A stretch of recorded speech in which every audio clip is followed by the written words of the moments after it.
Yep. Yeah, so now we're still talking about future and particularly how that relates to me and my think Yes. about it. And I'm quite aware of our conversation as being, having a starting point and going, we don't know where it's going to go, but we're excited about where we're going to go. And that's kind of how I feel. It's like, this is unknown and we'll just go with it. Yes. Um, Which is coaching. yeah, exactly. Exactly.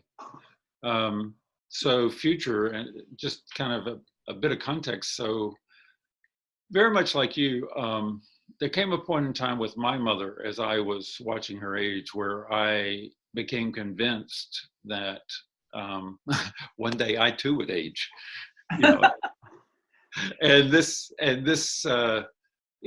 was a shift of attention,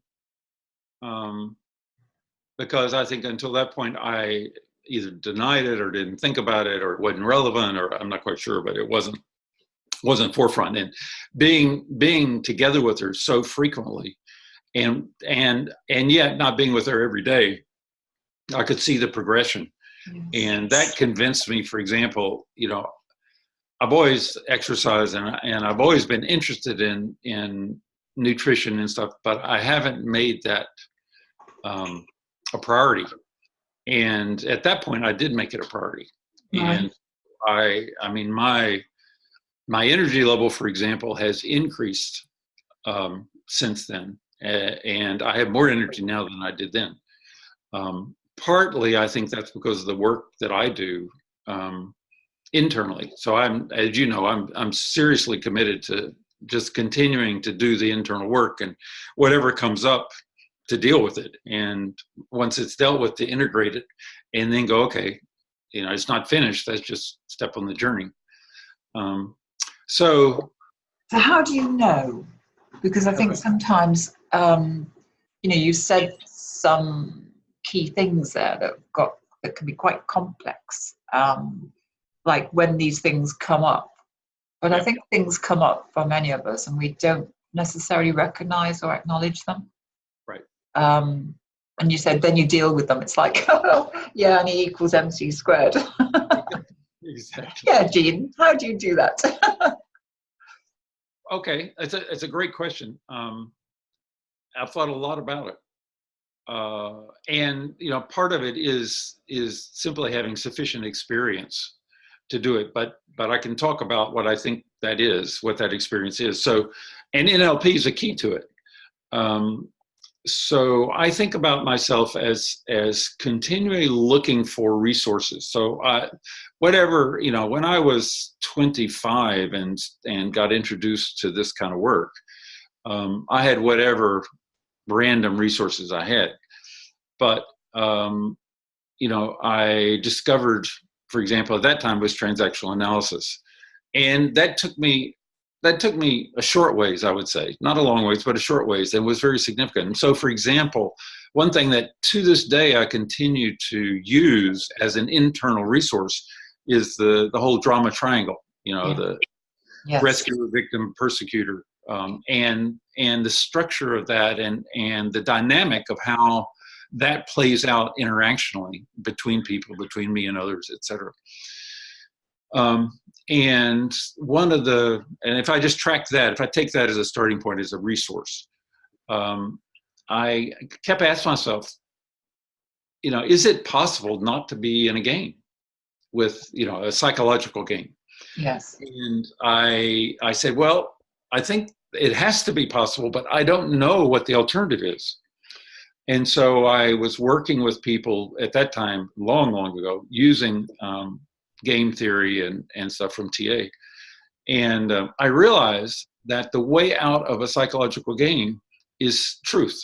You tell the truth, right?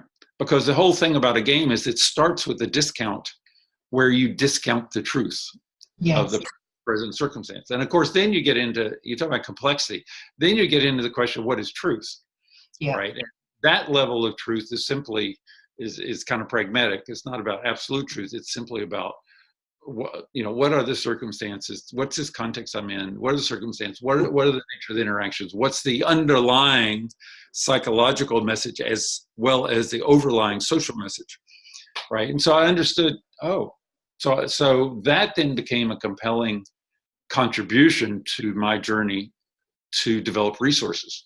Because then it said, the resources I develop have got to be true, because otherwise I'll be in a game, and games have payoffs, and payoffs have negative consequences. Yeah. So that was very early on, and many other things. So, for example, I met NLP, and I learned about parts and reframing and all that, and so I learned how to communicate with parts.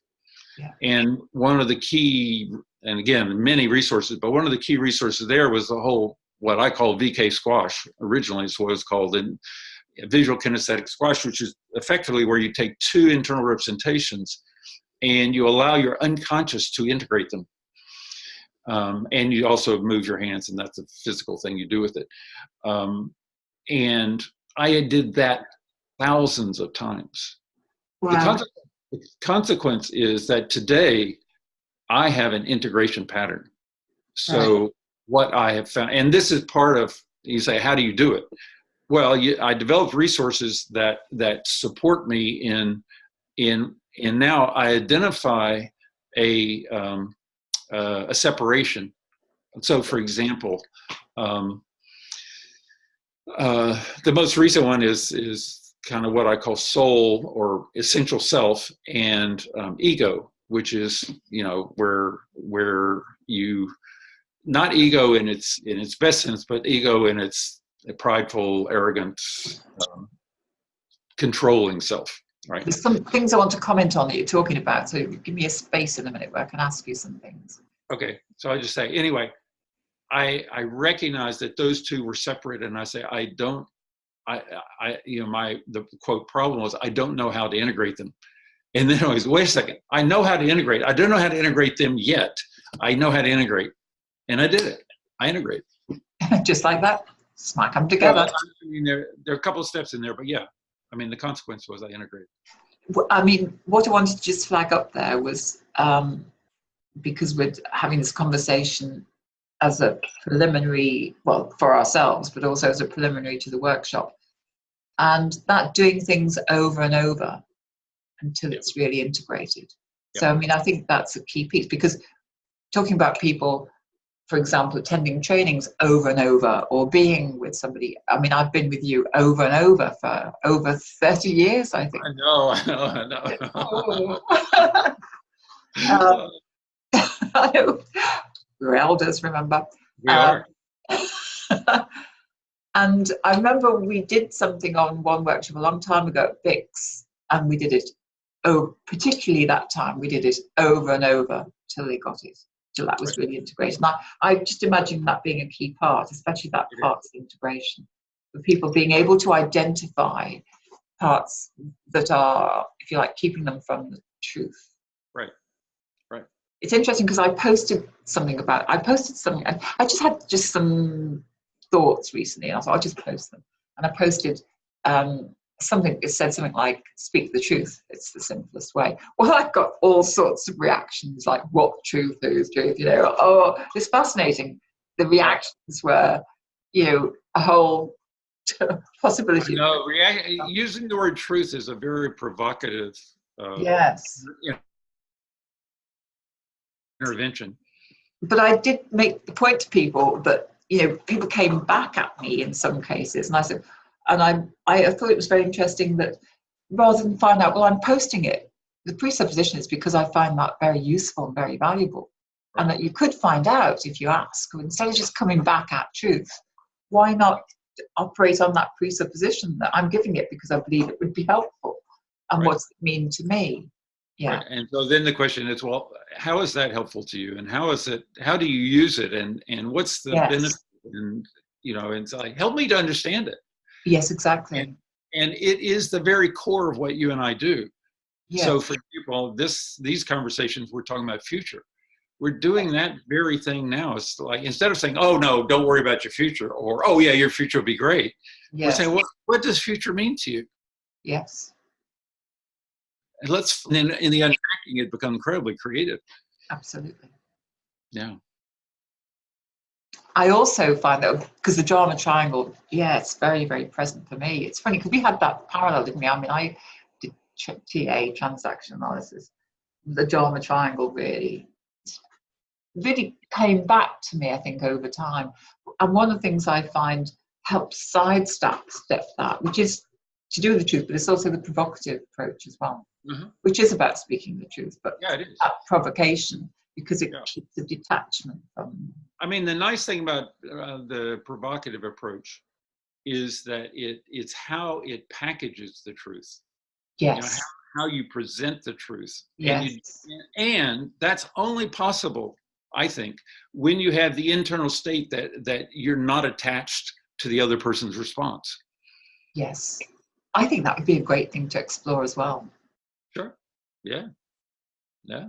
I mean, we're exploring it, but yeah. So say that again, that last thing you said. If you're not attached to the other person's response. Yeah. So it has to do, I mean, successful provocation has to do with internal state. If you don't come from the right internal state that is unattached, then what you do is you trigger a game. I mean, we go to TA again. You trigger a game because then the person gets defensive or they get whatever, and they don't hear the truth. Whereas when you come from this state where you're not attached, you use a provocative intervention. Yes. Yeah. And the person kind of can't escape it.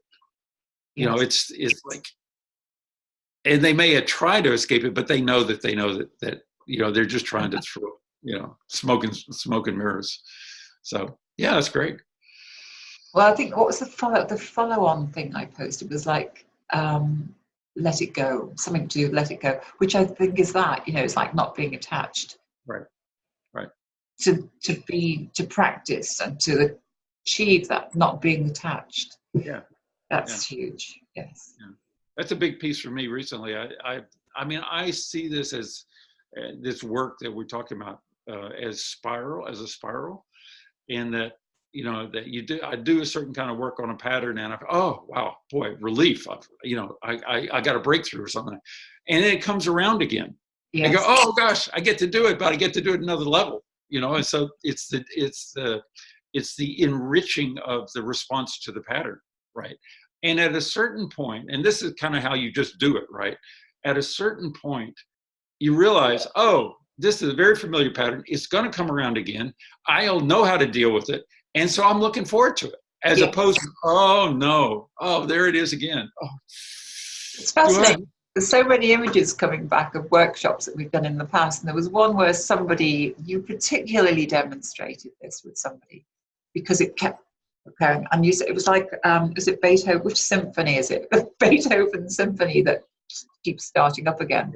Right. And you went, and here it is again. You know, at the point when it became entertaining. Right. Right. And I remember you saying, and there'll be a last hurrah. Yeah. Yeah.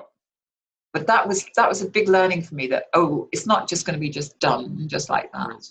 No. Nope. No. It's going to come back. Oh, here we go again. Yes, I remember that distinctly. I remember the person you did it with as well. Oh, wow. Yeah. I vaguely remember it. I don't remember the person, but I do remember the process. He was a big guy.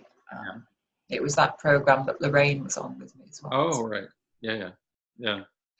I mean, to me, that, you know, and I would say that too about for people who are coaches and want to be coaches, that the fun of being able to do this work is worth paying attention to.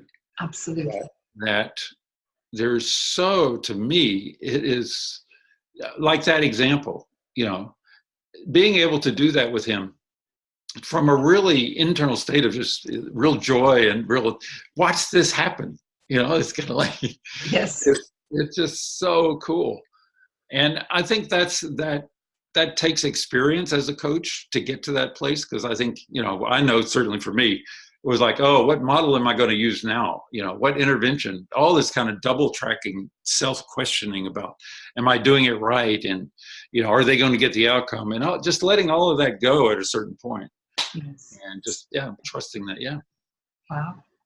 I'm going to pause there as well. Okay.